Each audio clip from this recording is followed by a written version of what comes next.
Na ang pagbabalik, the return of the comeback.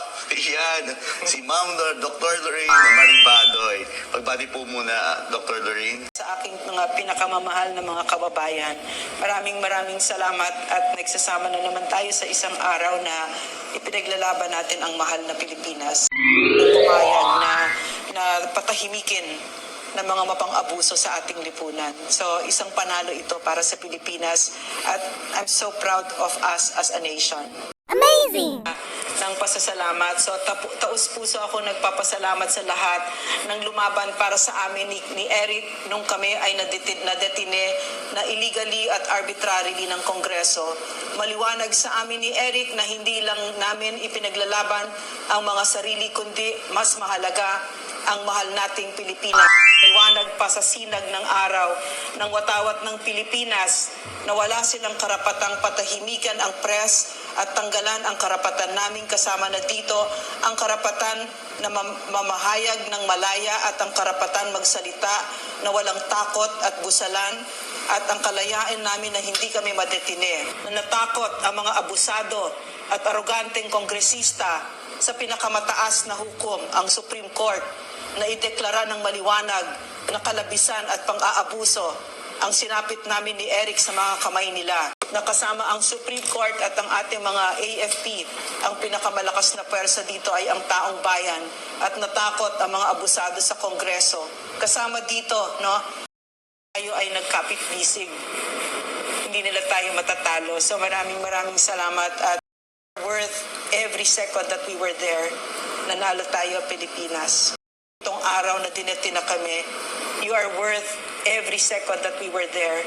Nanalo tayo, Pilipinas. Congratulations to us.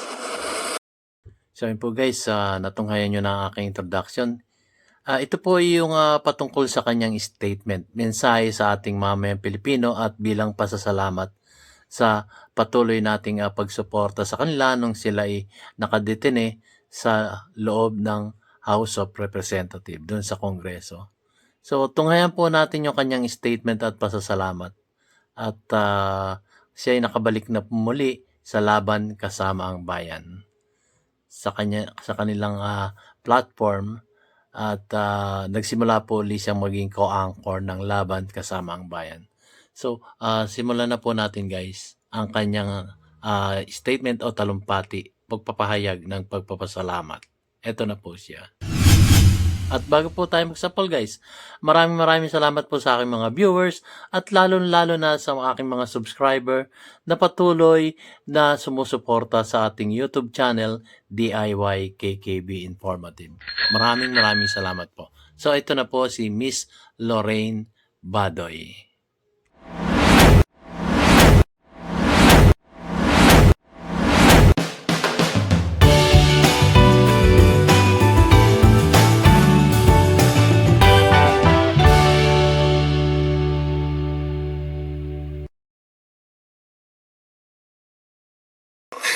Ayan po, isang magandang umaga po at siyempre binabati ko ang muling pagbabalik ni Ma'am Lorraine Badoy at siyempre si kasamang Eric na sa kanilang pagbabalik para sa muling pakikipaglaban para sa katotohanan at para sa Pilipinas. Pero natutuwa po tayo at napagbigyan at narinig ng maraming mamamayan natin na ang laban na ito na isinulong ni Ma'am Lorraine at ni Ka Eric ay nagtagumpay at ito ay isang senyales ng tagumpay po ng sambayanan. Yes, siyempre lahat ng kababayan natin, taga-subaybay ay talaga namang umaasa ang pagbabalik ni Ma'am Lorraine. Ma'am, hindi ko na po patatagalin pa, ibahagi niyo naman po sa amin ng Pwede ko kung basahin yung sinulat ko na statement ko lang na ng pasasalamat. So taus-puso ako nagpapasalamat sa lahat ng lumaban para sa amin ni Eric nung kami ay nadetine na illegally at arbitrarily ng Kongreso. Maliwanag sa amin ni Eric na hindi lang namin ipinaglalaban ang mga sarili kundi mas mahalaga ang mahal nating Pilipinas. Maliwanag ako na kung hindi dahil, can I just use my glasses? Sorry.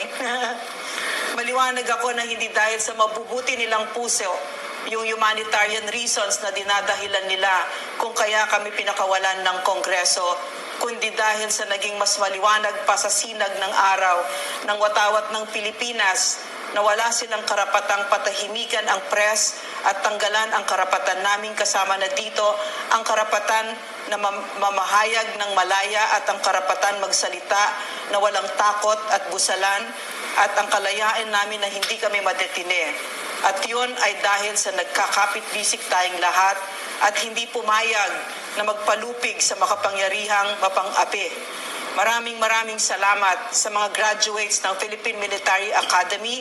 Kasama na dito ang Philippine Military Academy Class 87 at ang graduates ng officers OCS at ang buong kasundaluhan na nakiisa at naglabas ng statements na kung saan ang matinding pagmamahal sa ating bayan at ang hindi nila pagtalikod sa sinumpaang pangakong pagprotekta ng ating demokrasya at sa mga inaapi ang namukadkad. Maliwanag din ako na natakot ang mga abusado at aroganteng kongresista sa pinakamataas na hukom, ang Supreme Court, na ideklara ng maliwanag na kalabisan at pang-aabuso ang sinapit namin ni Eric sa mga kamay nila. Grave abuse of powers, oppression at torment na nilabag ng walang pakundangan ng mga mambabatas na ito mga mambabatas na ito ng Pilipinas. Nagdesisyon akong huwag magsulat sa mga nang-api sa akin para magmakaawang i-release ako kasi hindi ako aliping lumuluhod at dumudulog sa kanyang mga amo, kundi isang Pilipinong tumitindig ng may dangal at walang takot na ipinaglalaban tayong lahat. Ang kalayaan ay isang perlas na hindi matatawaran ang halaga.